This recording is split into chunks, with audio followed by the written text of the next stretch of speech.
Tes, izin Bapak Ibu, Pak Joni, sudah suara kami jelas Pak Joni? Sudah terdengar. Oke, baik, terima kasih. Bismillahirrahmanirrahim. Assalamualaikum warahmatullahi wabarakatuh. Waalaikumsalam warahmatullahi wabarakatuh. Alhamdulillahirrahmanirrahim. Puji syukur kita panjatkan kehadirat Allah Subhanahu wa Ta'ala karena pada sore hari ini kita masih diberi kesehatan sehingga kita dapat berkumpul bersama di kantor dan sebagian secara online dalam rangka kegiatan BPS yang hari ini kita akan mendapat materi dari narasumber kita Bapak Bambang Purnomo SEMM.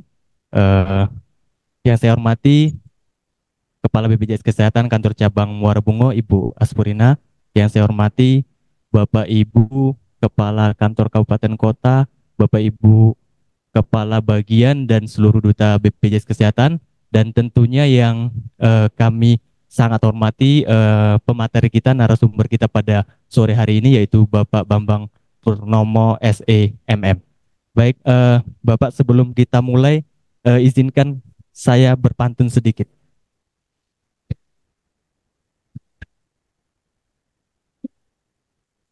Ke lapangan mengembala keledai, bawa unta ke tengah gurun. Sebelum acara kita mulai, izinkan saya membawakan pantun. Oke, cakep Pak, keren. Ada lagi. Burung merpati diberi makan, terbang melayang terasa ringan. Terima kasih kami ucapkan kepada Pak Bambang dan hadirin sekalian. Cakep, Oh. terima kasih. Baik, Bapak Ibu, langsung saja ya karena waktunya singkat. Mungkin kita berikan sepenuhnya waktu kepada Bapak Bambang Purnomo. Tapi sebelumnya saya ingin sedikit memperkenalkan Pak Bambang Purnomo ya, karena tak kenal maka tak sayang maka tak cinta. Ya, Pak Bambang Purnomo adalah beliau selain bekerja di Telkomsel, beliau juga menjadi dosen di Fakultas Ekonomi dan Bisnis di Unja. Beliau memiliki banyak usaha ya. Soalnya saya lihat banyak, jadi saya nggak hafal Pak, izin karena banyak usaha beliau. Jadi beliau juga sering memberikan materi di beberapa instansi lainnya. Mungkin itu sekilas profil Pak Bambang. Untuk selanjutnya ke waktu dan tempat dipersilakan untuk Pak Bambang. Oke, baik, terima kasih banyak. Oke, oke. Baik, Bapak Ibu, rekan-rekan semua, Bismillahirrahmanirrahim. Assalamualaikum warahmatullahi wabarakatuh. Selamat sore semuanya. Saya senang sekali ya berada di tengah-tengah Bapak dan Ibu di sore hari ini. Yang pertama, saya mengucapkan terima kasih kepada Ibu Kepala Cabang BPJS Kesehatan KC Morobungo ya, Ibu Asturini. Ibu, salam kenal, saya Bambang Purnomo. Kemudian yang saya hormati juga Izin Bang, Ibu Aspurina, Pak. Asturina ya, mohon maaf.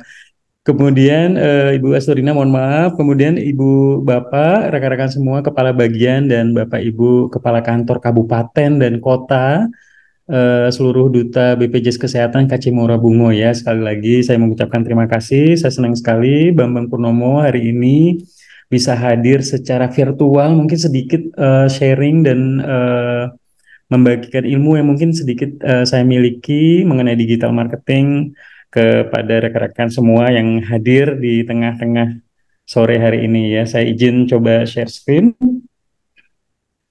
Oke, baik, terima kasih banyak. Selanjutnya saya coba mulai saja. Nah, ini pertama kali buat saya bisa hadir di tengah-tengah Bapak dan Ibu BPJS Kesehatan ya. Saya senang banget bisa kenal, salam kenal sebelumnya yang belum kenal. Sore hari ini saya akan mencoba mungkin menjadi pemateri ya, narasumber terkait digital marketing di era disruptif saat ini ya. Nama saya Bambang Purnomo. Nah, sebelum masuk mungkin saya coba izin selama mungkin hampir sekitar 45 menit ke depan. Saya akan coba memberikan insight, mungkin saya yakin Bapak dan Ibu dalam kesehariannya sudah menggunakan digital marketing dalam kegiatannya sehari-hari, kemudian juga dalam pekerjaannya dan bisnisnya dan lain sebagainya. Namun ini mungkin saya coba runut memberikan insight di sisi lain terkait era disruption saat ini, kemudian sosial media dan bagaimana kita bisa mengoptimalisasi bisnis ataupun organisasi perusahaan, membangun brand image dan lain sebagainya dengan menggunakan meta ads dan sebagainya. Nah, saya coba memperkenalkan diri Bapak dan Ibu, rekan-rekan semua. Jadi nama saya Bambang Purnomo. Jadi saya lahir di Jambi 10 April 1985. Saya suka buat video juga di YouTube. Bambang Purnomo saat ini sekitar 19,5K subscriber, belum banyak tapi ya mencoba untuk menjadi content creator ya. Kemudian latar belakang pendidikan saya menyelesaikan studi S1 saya di Universitas Andalas BP 2003. Mungkin di sini kakak abang-abangnya ada yang lulusan UNAN juga, salam kenal ya. Dari Fakultas Ekonomi, jurusan Manajemen. Kemudian saya melanjutkan studi S2 saya di program Magister Manajemen di Unsri, Universitas Sriwijaya. Nah, saat ini saya juga sebagai dosen praktisi di Universitas Jambi di Fakultas Ekonomi dan Bisnis di Prodi Digital. Biasanya banyak mata kuliah berhubungan dengan digital, kemudian juga jurusan manajemen dan di D3 pemasaran. Jadi selain ini juga saya sering diundang beberapa kampus lain, di kampus di UNAN sendiri, kemudian di Universitas Bengkulu untuk melakukan sharing ya, khususnya karena saya latar belakangnya entrepreneur, jadi sebenarnya saya lebih banyak berhubungan dengan entrepreneurship atau kewirausahaan seperti itu. Nah, kemudian pertama kali setelah lulus kuliah, saya masuk ke dunia IT dan teknologi ya, dan di telekomunikasi. Jadi setelah lulus di tahun 2007 itu saya melanjutkan bekerja ya di Hewlett Packard Indonesia. Mungkin Bapak dan Ibu tahu laptop merek HP atau printer merek HP. Saya sempat bertugas di sana selama hampir 2 tahun ya, dari tahun 2007 di kantor pusat di Jakarta, kemudian tugas di Lampung, sempat juga di Medan dan Aceh seperti itu.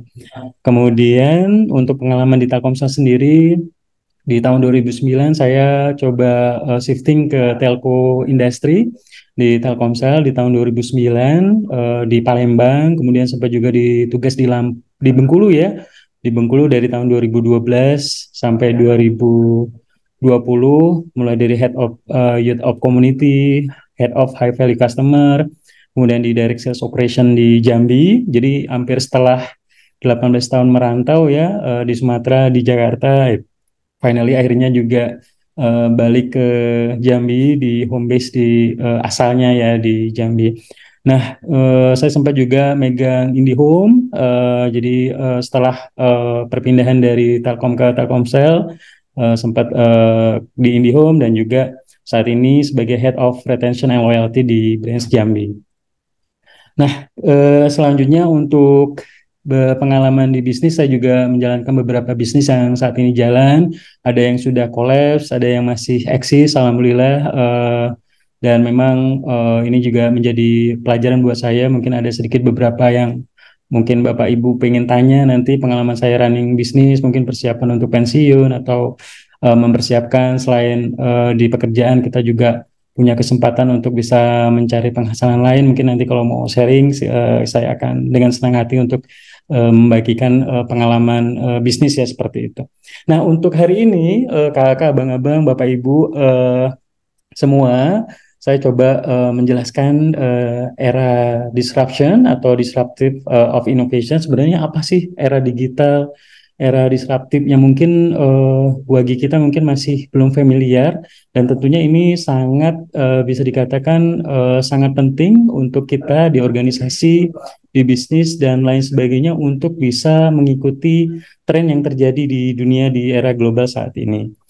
Nah, kakak abang-abang semua, di era disruption ini sebenarnya apa sih ya? Jadi menurut Profesor Renal Kasali, jadi disruption ini berhubungan dengan inovasi ya, perubahan dari cara-cara yang lama ke cara-cara yang baru, dan tentunya ini juga merubah pola kehidupan semua kita ya. Jadi lebih efisien, lebih bermanfaat dengan adanya perubahan di transformasi teknologi digital. Nah, ini harapannya dengan adanya perubahan ini juga bisa membantu kita semua, baik itu di Telkomsel atau di organisasi entitas bisnis, ataupun seperti di BPJS Kesehatan yang tentunya bisa membantu untuk bisa melayani kesehatan bagi masyarakat di Indonesia.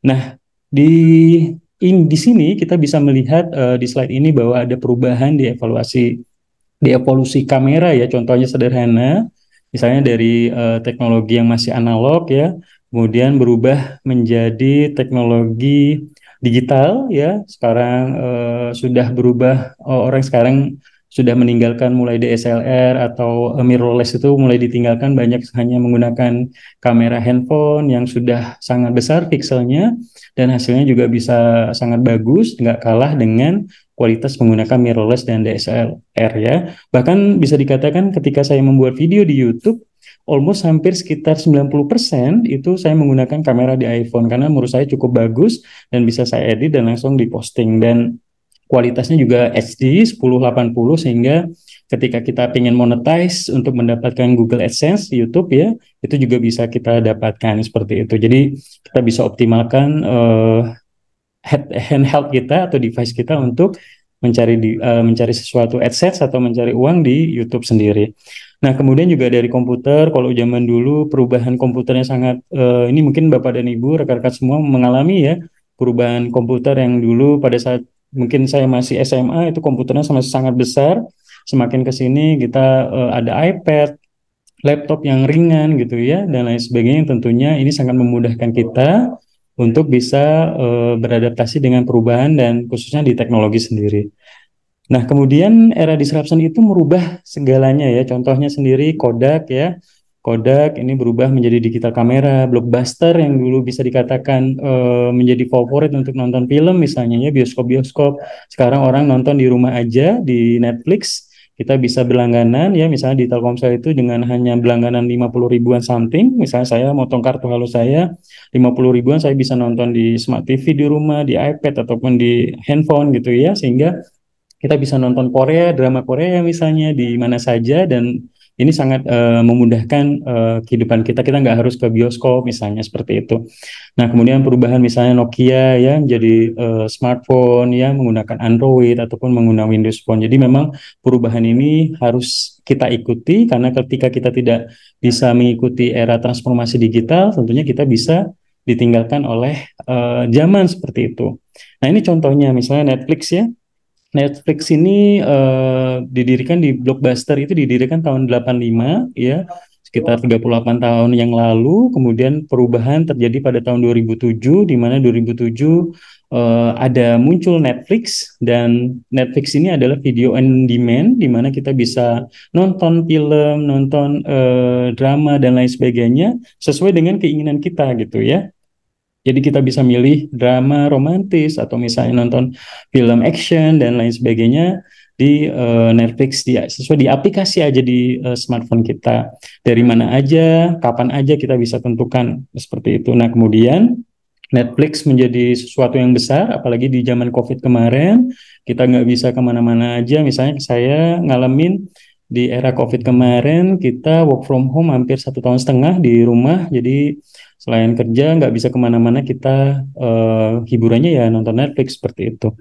Nah, kemudian juga Kodak. Nah, ini yang terjadi di Kodak ketika 1857 ya, bayangkan 100 tahun perusahaan ini ada, namun karena tidak bisa bertransformasi, akhirnya Kodak pun menjadi bangkrut seperti itu. Contoh lain ya seperti BlackBerry, bahkan Nokia pun juga somehow ini ya termasuk perusahaan-perusahaan yang gagal untuk bisa bertransformasi ke arah digital seperti itu.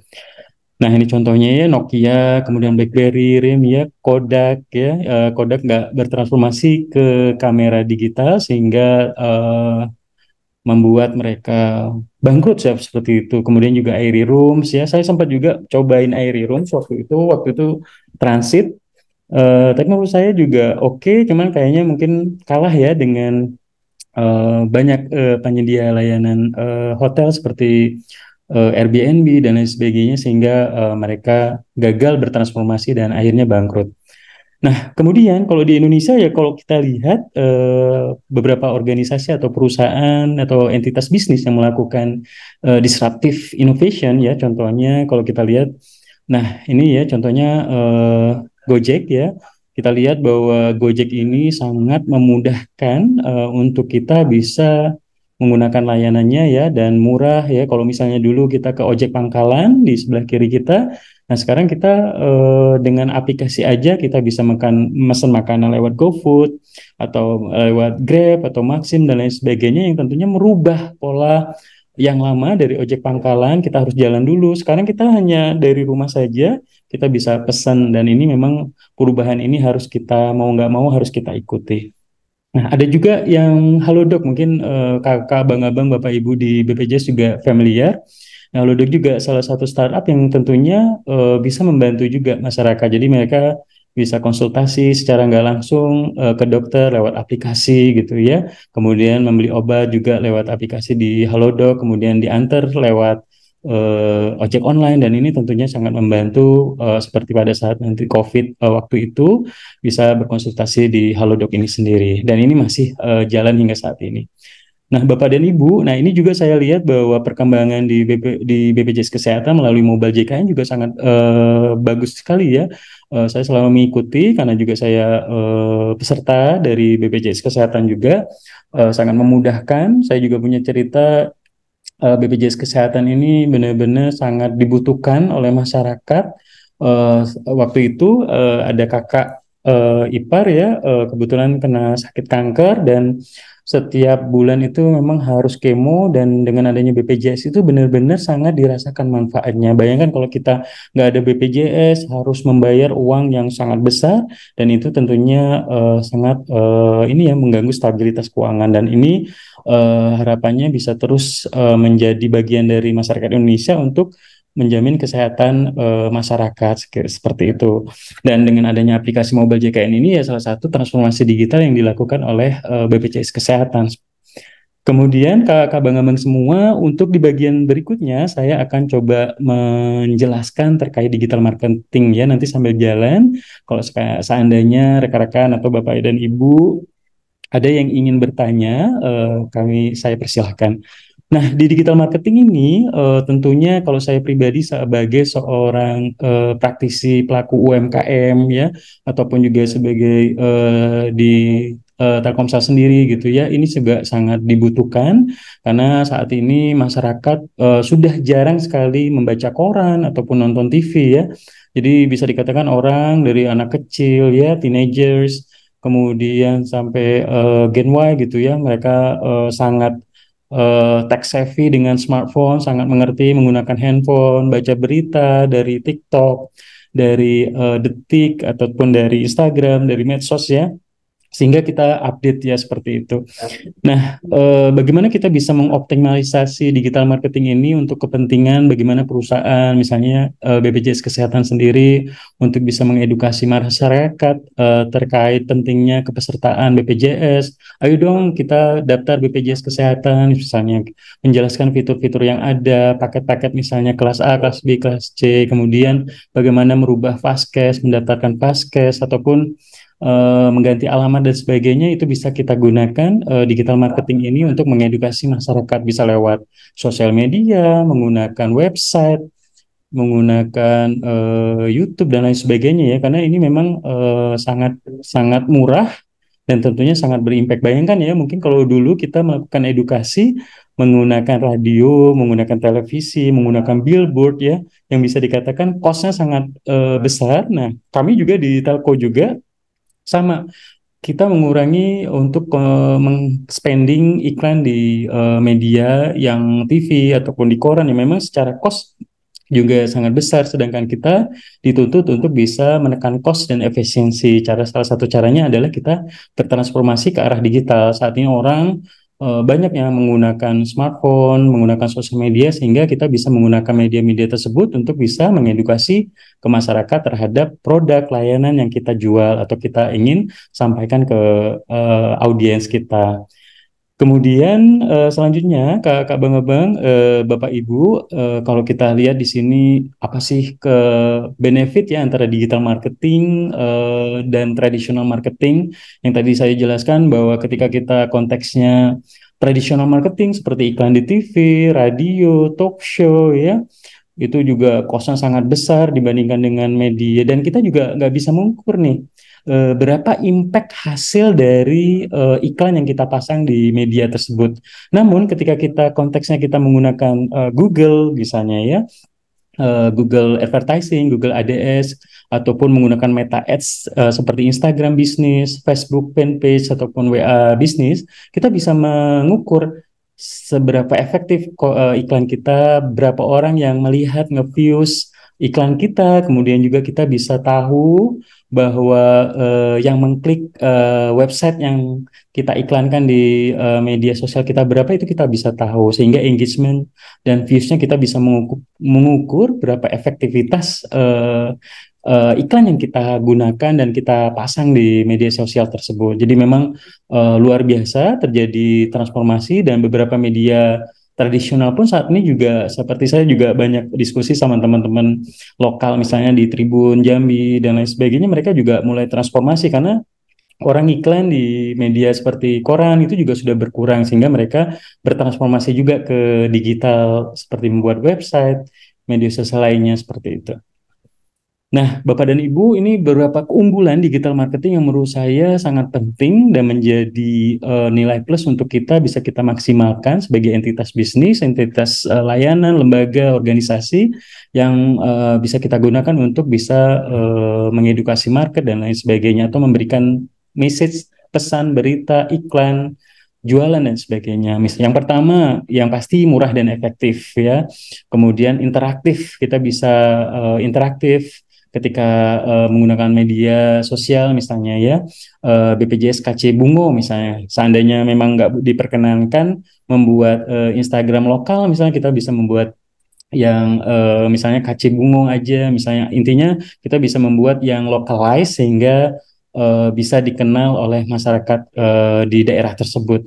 Jadi kita ketika mereka bertanya, mengirimkan pesan ataupun komen di media yang kita gunakan, kita juga bisa tahu sebenarnya respon masyarakat itu apa sih, positif atau negatif seperti itu ya. Saya pernah melihat ada salah satu akun organisasi entitas bisnis ya di Jambi, namun akun komentarnya dikunci. Nah, menurut saya kurang kurang efek kurang baik ya. Gunanya sosial media itu adalah kita bisa mendengar masukan dari masyarakat atau voice of customer gitu ya. Kita bisa mendengar apa yang harus diperbaiki sehingga kita bisa tahu timbal balik dari masyarakat. Tapi kalau kita kunci komentarnya, kita otomatis kita nggak tahu nih masukannya untuk kita seperti apa, seperti itu.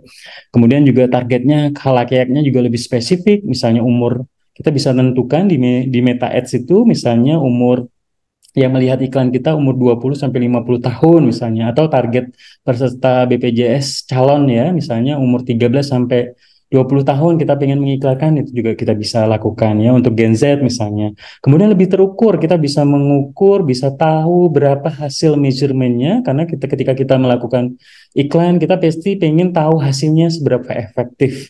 Nah, ketika kita menggunakan digital marketing ini kita bisa mengukur, kita tahu bahwa hasil dari digital advertising yang kita pasang itu berapa.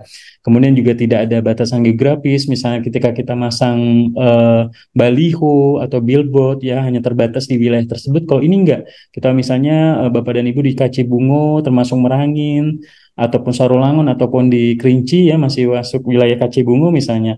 Ketika kita mengiklan, kita pengen di Kerinci aja, Sungai Penuh, kita bisa tentukan wilayah tersebut. Mungkin nanti next di slide ini saya akan coba contohkan apa yang saya lakukan ketika saya menggunakan Meta Ads. Kemudian juga kaya dengan data, yang pasti dengan menggunakan sosial media ini, saya yakin semua orang menggunakan sosial media saat ini ya. Jadi kita bisa dengan mudah untuk bisa mengiklankan materi yang pengen kita sampaikan ke market. Nah, ini contohnya ya sosial media, bahwa sosial media ini menjadi salah satu interface kita untuk bisa sharing ya, berbagi ya, kadang flexing gitu ya, kadang memberikan inspirasi, memberikan lain sebagainya kepada rekan-rekan kita, kolega-kolega kita, pertemanan kita seperti itu. Ada juga yang pengen cari uang juga, misalnya menjadi selebgram, tiktokers, atau seperti saya content creator di YouTube mencari AdSense misalnya, ataupun mencari pekerjaan di LinkedIn gitu ya, hiburan misalnya, di Twitter, informasi dan lain sebagainya. Nah, Bapak dan Ibu, rekan-rekan semua,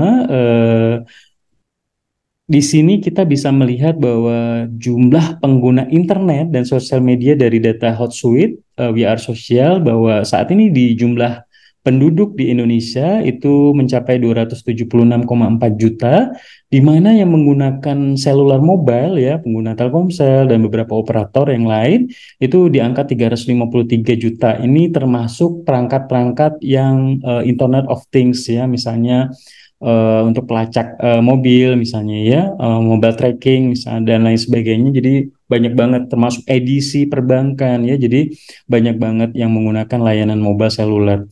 Nah, yang menggunakan layanan internet di Indonesia itu ada 212 juta dan yang menggunakan layanan sosial media itu ada 167 juta. Artinya 60% masyarakat Indonesia itu sudah melek menggunakan sosial media ya. Jadi artinya dengan menggunakan sosial media ini bisa menjadi informasi dan tools bagi kita untuk bisa menyampaikan, jualan, memberikan informasi, membangun brand image, brand awareness ketika kita membangun ya pesan kepada pasar. Misalnya nih, ketika saya menjadi seorang pelaku UMKM, ketika saya pengen meluncur suatu produk baru atau menginformasikan, oh ini ada menu baru atau ada paketan terbaru nih, kemudian kita bisa menggunakan sosial media untuk bisa mengiklankan. Jadi orang-orang yang berada di titik 5 kilometer dari usaha saya bisa melihat iklan tersebut, gitu ya. Jadi itu juga sama, bisa kita gunakan ketika kita menjalankan peranan kita sebagai karyawan di misalnya di BPJS untuk menginformasikan hal-hal tertentu seperti itu. Mungkin jadi kita bisa optimalkan sosial media ini untuk membangun brand image kita. Nah, kalau di sini Bapak dan Ibu rekan-rekan semua, BPJS Kesehatan KC Morobungo, kalau kita bisa lihat di sini dari data Januari 2023 update bahwa most of use social media platforms yang memang banyak sekali digunakan, ya yang pertama tentunya memang chat ya, WhatsApp ya, kemudian media Instagram, Facebook, TikTok, Telegram ya. Kalau Telegram memang sangat dibutuhkan untuk rata-rata profesional, pekerja, karyawan ya, karena memang chattingnya nggak bisa dihapus sehingga bisa dilihat history chat. Kemudian Twitter, Facebook Messenger ya. Jadi kita lihat di 5 besar ini Meta Ads khususnya Instagram, Facebook dan ini ya Facebook Messenger, WhatsApp itu menjadi yang paling banyak penggunanya. Sehingga ketika kita melihat ini, wah ini berarti tools platform yang bisa kita gunakan untuk bisa beriklan, jualan, mengedukasi dan lain sebagainya seperti itu. Nah, kemudian tentunya ketika kita menggunakan media sosial untuk organisasi, entitas bisnis ya, ataupun lembaga dan lain sebagainya, yang pertama tentunya tadi ya mereduce marketing cost. Kita selama ini iklan di TV miliaran, misalnya kita bisa menekan cost dengan sekecil mungkin dan se-efisien mungkin. Kemudian juga kita bisa meningkatkan brand visibility dan recognition. Orang akan kenal dan aware, oh ternyata ada Telkomsel sih di sini nih di Merangin misalnya. Oh ada BPJS Kesehatan nih di Merangin yang bisa kita cari informasi layanan produknya seperti itu. Kemudian kita juga melihat conversion rate-nya, berapa orang yang melihat iklan kita, kemudian berapa engagement-nya ya. Kemudian juga tentunya juga meningkatkan brand loyalty kita ketika orang follow dengan akun kita bisa engage dengan mereka, bisa memberikan informasi update dan mereka akan tahu informasi-informasi terkini yang pengen kita sampaikan. Kemudian juga buying is turning sosial, jadi kita merubah pola-pola yang lama ini menjadi sesuatu hal yang baru lewat sosial media. Orang akan tahu, kita bisa jualan juga ya, bisa lewat sosial media juga seperti itu ya. Jadi di fitur Meta Ads itu ketika kita iklan, mereka bisa mendirecting ke WhatsApp bisnis kita, WhatsApp bisnis operasional, misalnya nomor operasional KC Merangin misalnya, kantor cabang Muara Bunga Merangin misalnya, kita bisa melayani pelanggan untuk memberikan informasi dan lain sebagainya.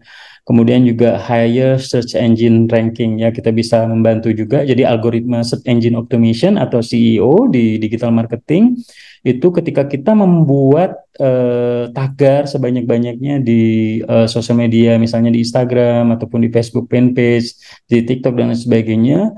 Ketika kita membuat artikel sebanyak-banyaknya di sana atau mempost, si Google juga akan men-search artikel tersebut sehingga akan muncul misalnya BPJS Kesehatan Muarubungo, cara ganti vaskes misalnya. Dia akan muncul di sana dan akan mendirecting ke sosial media kita atau ke website yang kita buat seperti itu. Nah, lanjut kakak, bang-abang, nah contohnya sendiri ya, misalnya di Telkomsel sendiri ada 2,2 juta followers, Pertamina 948.000, Apple ya 28 juta followers, kemudian BlackBerry 886.000. Jadi memang semua entitas bisnis di dunia saat ini ya, termasuk kita di BPJS juga, saya lihat juga menggunakan sosial media ini untuk bisa menyampaikan informasi penting, membangun brand image, dan keterbukaan informasi seperti perusahaan-perusahaan yang go public di Bursa Efek ya, mereka pasti akan menginformasikan terkait program CSR, laporan keuangan dan lain sebagainya, juga bisa menggunakan sosial media saat ini. Nah, kemudian Bapak dan Ibu, rekan-rekan semua, yang terakhir ya, mungkin saya coba sampaikan ini sangat penting dan mungkin bisa menjadi referensi. Ini berdasarkan dari pengalaman saya ketika saya menjadi pelaku UMKM ataupun menjadi dosen praktisi, ataupun juga saya ketika saya jualan IndiHome ya, misalnya seperti itu. Jadi saya menggunakan Meta Ads, jadi saya mengintegrasikan antara Facebook, Instagram bisnis ya, Facebook fanpage, Instagram bisnis dan WhatsApp bisnis yang tentunya mungkin bisa digunakan nih solusi buat kita semua yang mungkin punya bisnis ataupun di BPJS Kesehatan sendiri pengen menginformasikan ke audiens atau calon peserta ataupun peserta existing yang ada di wilayah tertentu, di geografis tertentu, itu bisa digunakan. Nah, saya coba izin kakak-kakak, abang-abang, bapak ibu semua. Nah, Meta Ads ini ternyata sangat powerful karena mereka memiliki followers atau pengikut yang sangat banyak, dan kita bisa mengintegrasikan ketiga produk Facebook di Meta Ads ini untuk bisa menjual, mempromosikan, melakukan edukasi produk, membangun brand image, prospek new sales, dan lain sebagainya. Nah, yang pertama yang bisa kita lakukan ketika kita ingin membuat iklan ataupun membangun promosi di Meta Ads di Facebook, Instagram ataupun di WA Bisnis, yang pertama Bapak dan Ibu, rekan-rekan semua, yang pertama pastinya kita membuat akun email bebas ya, bisa Gmail, Hotmail ataupun email BPJS Kesehatan sendiri, silahkan digunakan untuk mendaftar akun Facebook. Jadi gunanya akun email ini tentunya untuk kita bisa mendaftar di akun Facebook. Dan setelah akun Facebook kita buat, kita bisa mendaftar akun Facebook fanpage dan Instagram ya, seperti itu. Nah, setelah kita membuat akun Gmail atau akun email yang sesuai dengan kesukaan kita, misalnya ya, kita bisa membuat akun WhatsApp. Jadi misalnya Bapak dan Ibu sudah ada nomor operasional atau nomor kita masih WA biasa ya, WhatsApp-nya masih biasa, kita bisa upgrade ke WA bisnis, dan itu nomornya nggak hilang, kontak yang ada di WA tersebut, grupnya juga nggak hilang, history chatnya juga nggak hilang. Jadi ini sangat memudahkan. Saya juga sempat worry pas awal-awal mau pindahkan karena banyak data di WA. Ternyata enggak, ketika saya upgrade ke WA bisnis, semua kontak, history chat, kemudian grup ya, WA grup itu semuanya bisa tershifting ke WA bisnis sendiri. Nah, kemudian juga kita bisa setting otomatis, misalnya nomor operasional BPJS KC Muarubungo 0811 74 sekian-sekian misalnya. Bisa setting otomatis pada saat ada yang menchat misalnya ya, kita bisa setting otomatis balasan di sana. Itu keunggulan dari WA bisnis. Kita juga bisa mengiklankan lewat situ, diintegrasikan lewat Facebook dan Instagram sendiri Bapak dan Ibu. Nah, jadi tidak menghilangkan kontak, kemudian termasuk isi chat ya, dan lain sebagainya. Kemudian setelah kita membuat email tadi, kemudian juga kita mengupgrade ke WA bisnis, Bapak dan Ibu, setelah Facebook dibuat, Bapak dan Ibu bisa meng-create fanpage. Jadi cari aja di Google, Bapak dan Ibu bisa how to create fanpage Facebook ya, seperti itu. Nanti Bapak dan Ibu tinggal klik buat halaman. Nah, contohnya saya membuat halaman IndiHome Jambi, jadi saya bisa menjual produk-produk di sini seperti itu. Tujuannya adalah seperti itu, mendapatkan prospek sales atau misalnya mencari kepesertaan baru atau menginformasikan info produk dan layanan. Kemudian setelah fanpage selesai, kita juga membuat akun Instagram bisnis. Jadi kalau misalnya Bapak dan Ibu Instagramnya masih biasa, jadi kita upgrade ke akun Instagram bisnis. Kenapa? Karena ketika akun Instagramnya masih belum bisnis, dia tidak bisa diiklankan gitu. Jadi kita harus mengintegrasikan sehingga Instagramnya harus menjadi Instagram bisnis ya, seperti itu. Jadi diinstal, kemudian didaftarkan untuk Instagram bisnis. Nah, kemudian saya yakin kakak abang-abang di sini ini ya punya familiar menggunakan desain ya. Ada yang terbiasa menggunakan Canva Pro misalnya ya, yang simple dan powerful, template-nya juga bagus-bagus gitu ya, atau biasa menggunakan Adobe Photoshop atau Corel dan lain sebagainya, tergantung kesukaan kita. Yang pasti buat iklan ataupun buat desain yang memang bisa terlihat, kemudian juga message-nya sampai, kemudian juga bisa dengan mudah dipahami dan dibaca seperti itu. Saya yakin kakak, abang-abang sudah sangat familiar dengan ini. Nah, kemudian kita mengkoneksikan nih di tahap yang berikutnya adalah di Facebook fanpage-nya itu ada settingan untuk mengintegrasikan antara Instagram dan WhatsApp ya. Jadi ketika Facebook-nya sudah dibuat, kemudian fanpage Facebook-nya dibuat, kita bisa mengintegrasikan di setting ya, pengaturan halaman, kita bisa mengkonekkan Instagram kita nih, contohnya saya sudah buat Instagram IndiHome Jambi yang bisnis, Telkomsel Branch Jambi, saya integrasikan, kemudian saya konekkan juga dengan WA-nya seperti itu. Jadi ini sangat penting karena iklannya akan jalan ketika ini bisa diintegrasikan. Jadi nanti iklannya akan muncul di Facebook dan di Instagram, di Facebook Messenger juga ya. Ketika orang scrolling Insta Story gitu ya, ataupun buka scrolling Instagram, Reels dan lain sebagainya, tiba-tiba iklannya muncul. Itu adalah salah satu keunggulan Meta Ads. Nah, mungkin beberapa waktu lalu kita sempat dengar ya WA down, Facebook down ya, gara-gara si Mark Zuckerberg mau mengintegrasikan juga WA biar bisa iklan. Nah, kalau sekarang kayaknya sudah smooth, sudah bisa kita jalankan iklannya di lewat WA juga kita bisa post seperti itu. Nah, kemudian ketika iklannya contohnya ini ya, misalnya saya coba memberikan insight sedikit, contohnya iklan promo Merdeka misalnya ya, khusus pelanggan Jambi, dapatkan diskon 150.000 biaya pasang misalnya. Nah, ini saya naikkan di Facebook, kemudian saya setting untuk pelanggan bisa langsung men-WhatsApp ke petugas kita misalnya ya. Kemudian mereka langsung bisa berhubungan untuk memasang pasang baru IndiHome misalnya seperti itu. Dan iklan ini akan muncul di orang-orang yang sudah saya tentukan profilnya. Nah, contohnya seperti ini. Jadi kita bisa menentukan misalnya di iklan ini kita bisa mempromosikan postingan profilnya misalnya.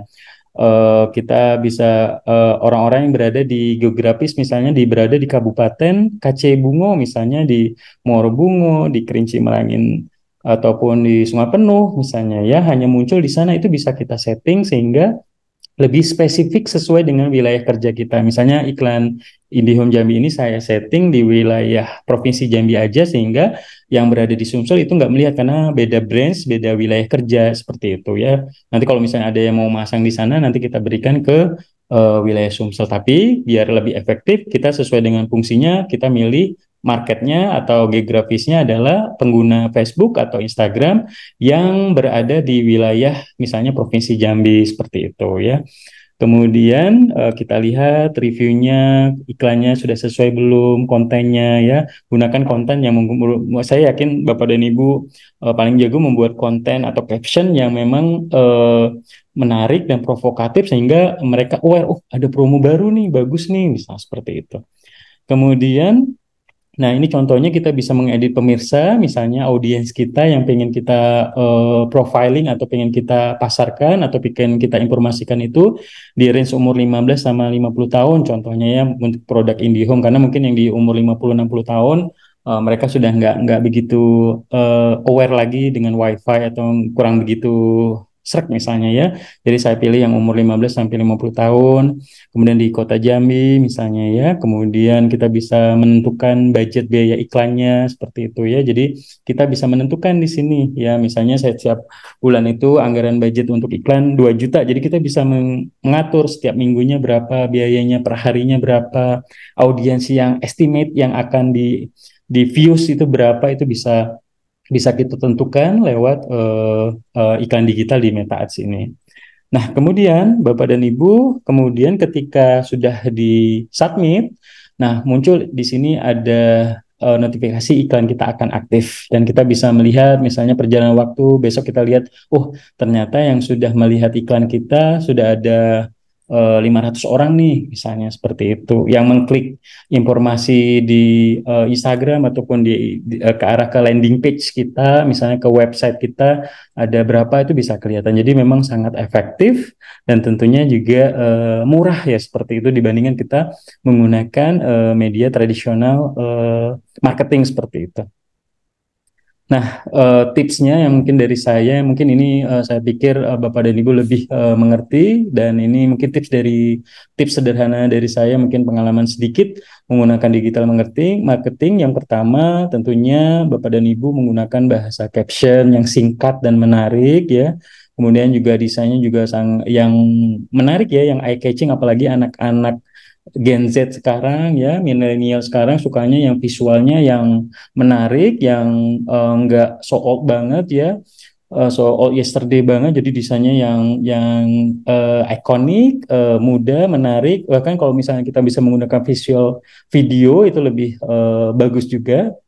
Kemudian juga bisa ada admin khusus misalnya yang bisa mereplay karena itu juga berimpact pada kepuasan pelanggan. Oh ternyata responsif sih adminnya. Misalnya dari working hours, office hour dari Senin sampai Jumat ada admin yang memang dedicated untuk membalas dan menjelaskan ketika ada keluhan lewat media sosial seperti itu.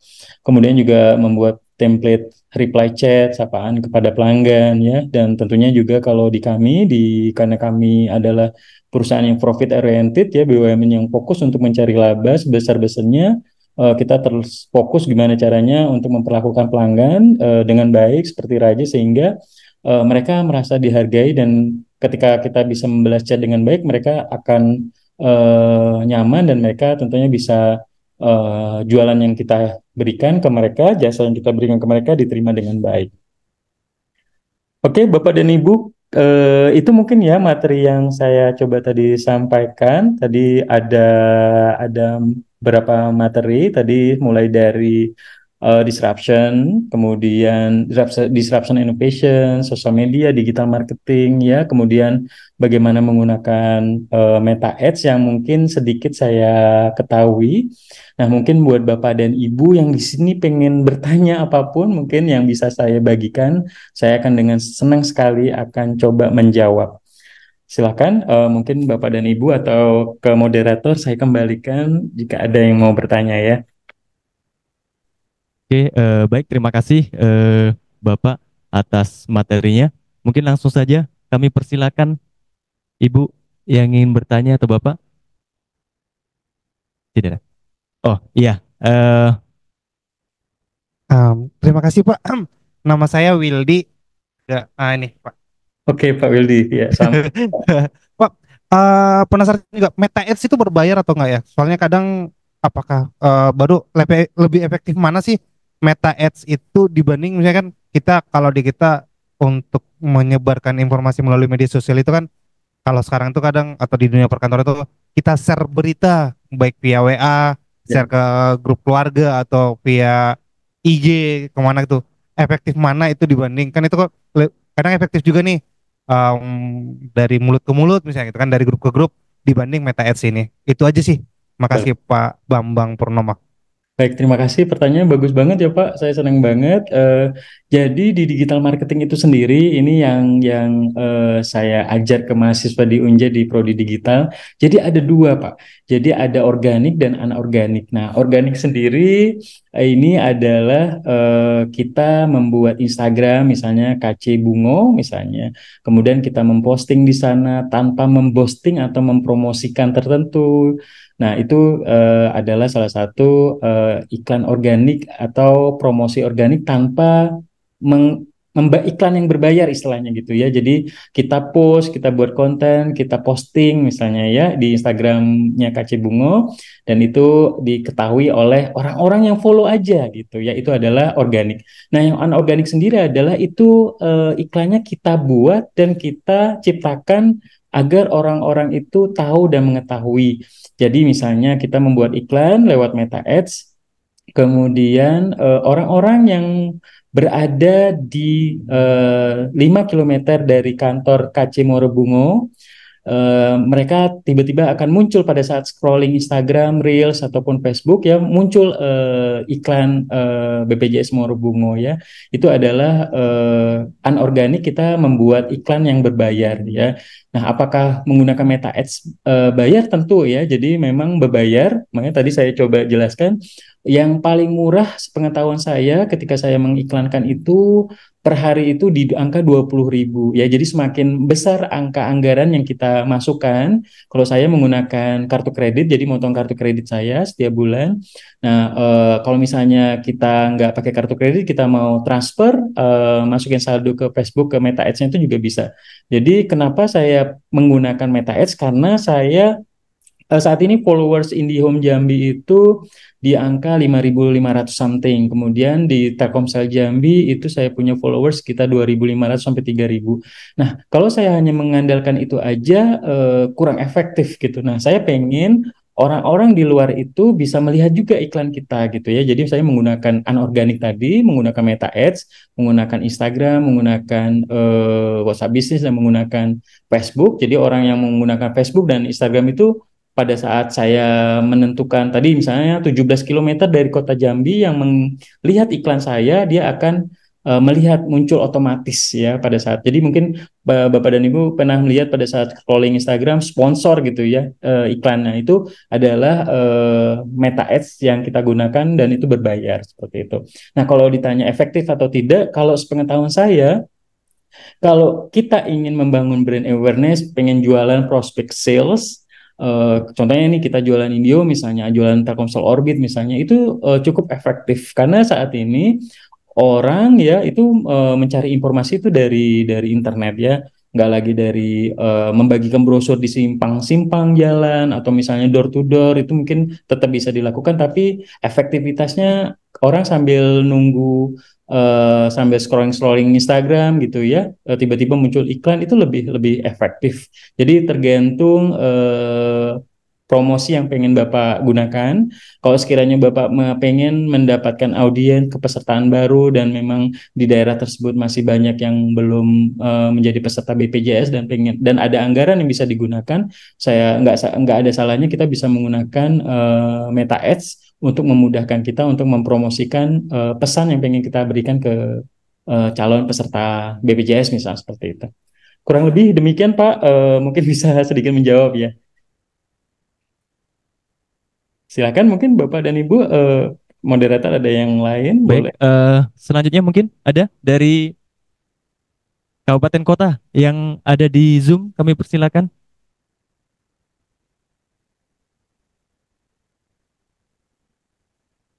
Ada atau enggak Bapak Ibu? Oh ada, silakan Mas Sukron nih, banyak usahanya, silakan. Silakan boleh. Izin Mas Bambang ya. Oke, silakan Pak. Baik, dari awal tadi udah dijelaskan ada beberapa item yang sudah menjadi usahanya Mas Bambang. Iya. Pasti ada rekam jejaknya ya di belakang sana ya. Tadi udah disampaikan ada yang kolab dan sebagainya. Oke. Nah, baik, saya bicara tentang yang kolab ini. Sejauh mana Mas ingin membangun kembali bisnis yang kolab ini untuk ke digital marketing kembali gitu nah. Jadi Oke. ini kan untuk secara historis udah jelas nih yang kolab pasti ada cerita yang panjang. Kemudian dengan digital marketing ini gimana pandangan Mas untuk membangun kembali secara digitalnya. Mungkin itu Mas. Oke, Sayang mungkin kalau menurut saya bisnis-bisnis yang sudah dijalankan kemudian mati dan tidak dilanjutkan. Seperti itu. oke. Terima kasih. Baik. Terima kasih Mas Furkon ya. Mas Furkon, salam kenal. Syukron Mas. Syukran ya, Mas Syukran. Terima kasih. Ini pertanyaan bagus banget mengenai bisnis ya. Jadi kalau saya izin coba sharing pengalaman mungkin hampir lebih dari 10 tahun menjalankan bisnis dan bisnisnya juga macam-macam ya Mas Sukron. Saya coba tadi tampilkan. Nah, di sini, oke. Nah, Nah, ini bisnis yang saya jalankan, Mas Sukron. Ada kuliner, kemudian refleksi keluarga, kemudian peternakan ayam petelur ya, kemudian ada franchise soto Lamongan Abbas dari Jawa Timur, kemudian ada butik fashion ini ya, butik Ulma Galeri ini untuk muslimah ya. Kemudian ada saya juga buat kuliner bebek goreng Pak Slamet, kemudian olahan teh remunggai ya atau daun kelor ya, kemudian juga properti rental. Nah, dari bisnis yang saya jalankan ini, ya saya menyadari bahwa nggak semua bisnis yang kita jalankan itu semuanya akan berhasil. Pasti ada beberapa bisnis yang kolaps. Saya juga sempat ditipu juga ya, hampir 800 juta hilang gitu ya, kolaps gara-gara ya berinvestasi di investasi yang salah. Tetapi pengalaman saya ya, ketika saya menjalankan bisnis, ketika memang bisnis itu memang nggak jalan dan nggak cocok ya, kita apa salahnya kita bisa merubah bisnis ke bisnis yang lain yang menurut kita lebih prospek. Intinya kalau ketika kita menjadi, saya nih konteksnya bukan sebagai karyawan ya, konteksnya saya sebagai pelaku bisnis, sebagai entrepreneur, ketika opportunity dan bisnis tersebut lebih berprospek, lebih baik, saya akan fokus di sana ya. Jadi kayak misalnya kemarin pada saat refleksi keluarga, dan refleksi keluarga ini ternyata pada saat COVID itu tutup karena orang nggak berani ke refleksi keluarga. Jadi ya selama 6 bulan saya lihat kok nggak ada yang pemasukan juga kurang dan secara cost juga menggerogoti dan akhirnya saya tutup. Kemudian ketika saya pindah ke tugas di Jambi, bisnisnya ada di Bengkulu misalnya ya, ternyata nggak jalan juga nih karena kan kita harus mengontrol ya, istri saya juga lagi kebetulan lagi menyelesaikan studi S3-nya gitu ya. Jadi bisnisnya nggak terkontrol ya. Jadi akhirnya karyawan nggak bisa dikontrol dan akhirnya saya tutup. Jadi kalau saya pribadi, digital marketing itu saya sangat penting. Jadi saya selalu menggunakan ini dari awal membuat bisnis misalnya ya.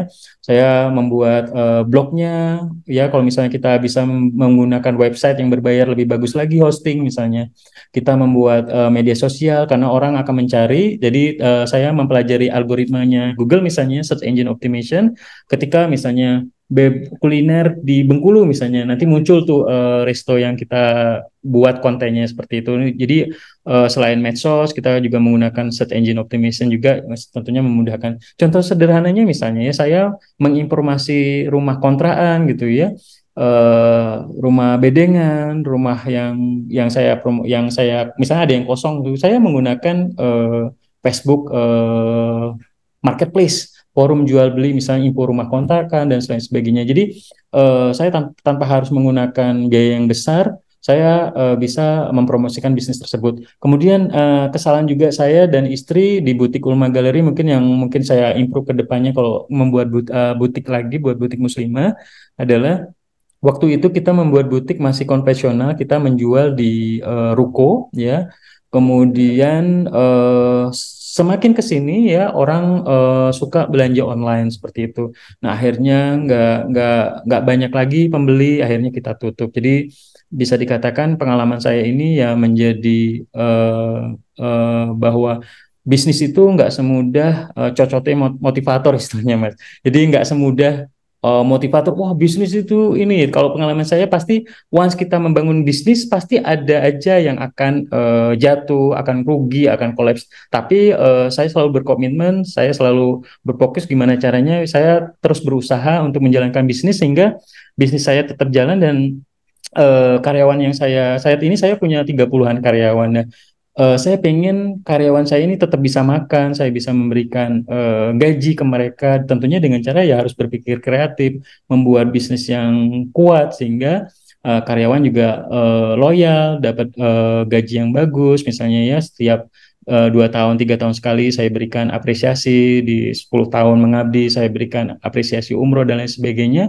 agar mereka bisa loyal juga dengan bisnis yang kita bangun. Jadi apakah bisnis-bisnis yang lain itu akan dibangun lagi menggunakan digital? Belum tentu kalau menurut saya, karena saya pengen melihat dulu apakah bisnis itu jalan, apakah bisnis itu bagus dan berprospek, baru saya akan jalankan kembali atau saya bangun ulang. Misalnya saat ini saya dan keluarga lagi buat hotel misalnya ya, dan ketika memang hotelnya jalan dan bagus, ya kenapa kita nggak fokus di bisnis yang memang saat ini berprospek. Jadi nggak terpaku ke bisnis yang sudah pernah kita jalankan.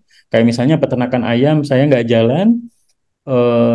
Saya kayaknya ke depannya mungkin belum tentu saya akan terjun di peternakan ayam petelur lagi seperti itu. Jadi investasinya terlampau besar, resikonya tinggi karena ketika beternak ayam petelur itu tingkat kematian juga tinggi, salah olah memberikan minum, vitamin, vaksin dan lain sebagainya bisa mati dan tentunya kerugian juga sangat besar. Jadi menurut saya kita harus melihat prospek bisnis yang saat ini bagus, dan kalau ketika memang bagus ya kita fokus di sana aja dan kita optimalkan digital marketing itu sendiri. Mungkin sedikit itu Mas Sukron, mungkin pengalaman yang mungkin sedikit yang bisa share ke Mas Sukron ya sebagai pelaku UMKM. Baik, terima kasih Pak Bambang. Mas Sukron udah cukup ya? Soalnya Mas Sukron juga banyak bisnisnya nih Pak. Oh, luar Bisnis, biasa nih. iya, susu kedelai. Nah, kan boleh kita promosi sedikit. Boleh, boleh, boleh, boleh. Baik Bapak.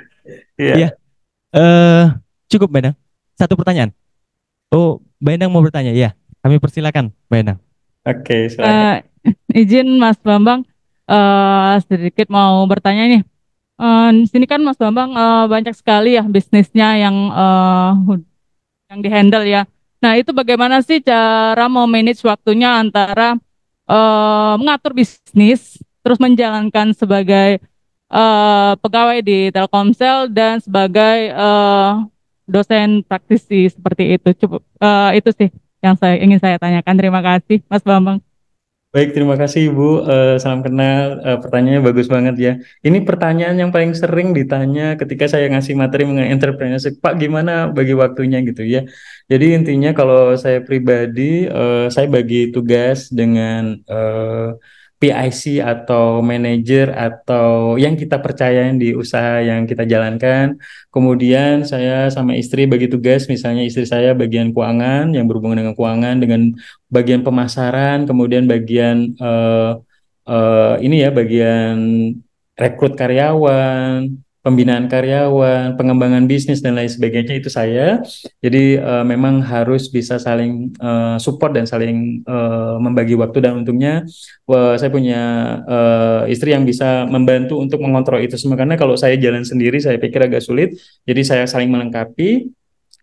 Kayak laporan keuangan mungkin saya agak kurang begitu paham dan kurang begitu detail, tapi untuk berhubungan dengan pemasaran, dengan pihak instansi terkait misalnya ya, Dispenda, pajak, pemerintah daerah dan lembaga lainnya itu saya yang akan jalankan, sehingga ya tentunya ini harus benar-benar kita bagi waktu ya, seperti saya juga di Telkomsel juga punya kerjaan misalnya ya, jadi bagaimana bisa semuanya bisa jalan, dan ketika kita semua bisnis itu punya PIC-nya, kita bisa ngontrol, kemudian kita bisa buat sistem laporan keuangan, kemudian kita kontrol lewat CCTV, absensi karyawan dan sebagainya, sehingga semuanya bisa berjalan. Intinya sih saya yakin semua kita punya lesson learn sendiri. Jadi ketika kita menjalankan bisnis pasti akan tahu, oh ini apa yang harus kita improve, monitoring dan kontrol apa yang kita bisa jalankan, sehingga bisnis yang bagus itu kalau dari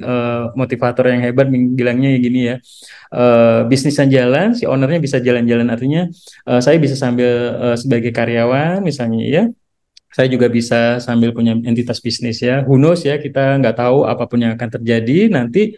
But we have already prepare ya skoci kita sehingga once something happen ya kita bisa tetap bisa jalan, kita tetap bisa wealthy enough karena kita banyak bisnis yang bisa kita jalankan. Dan yang lebih pertama lagi adalah kalau saya pribadi saya bisa memberikan manfaat bagi orang banyak ya, punya karyawan yang banyak sehingga kita sebaik-baiknya manusia adalah yang bisa memberikan manfaat bagi orang lain gitu ya. Mungkin itu Ibu, saya izin sedikit memberikan sharing pengalaman saya sedikit ya. Oke, baik. Mungkin karena waktu ya sudah waktunya pulang, jadi untuk pertanyaan kita tutup sampai di sini ya Bapak Ibu. Jika ada yang ingin ditanyakan silakan langsung ke nomornya Pak Bambang aja. Boleh, ya, Boleh. Ya. boleh. Baik, Bapak Ibu, sebelum kita tutup acara kita pada hari ini, ada pemberian piagam secara simbolis dari Kepala BPJS Kesehatan Kantor Cabang Muaro Bungo. Eh, Kami persilakan untuk diserahkan secara simbolis ke, iya, boleh, silakan.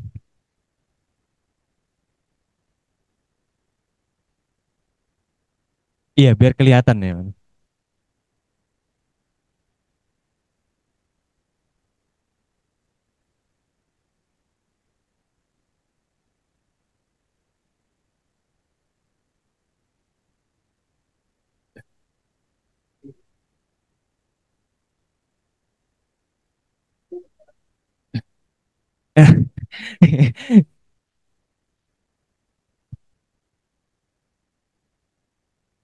Oke. Ini Terima- yang ngambil gambarnya nutupin. enggak apa-apa. Kelihatan kok. Yang kelihatan. Ini digital. Ayo.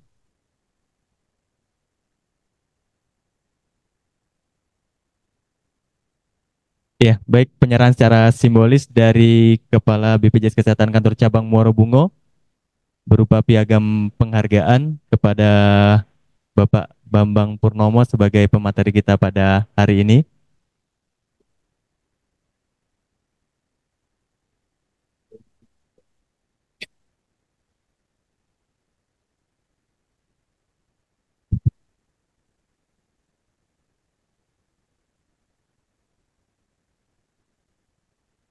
Oke, iya.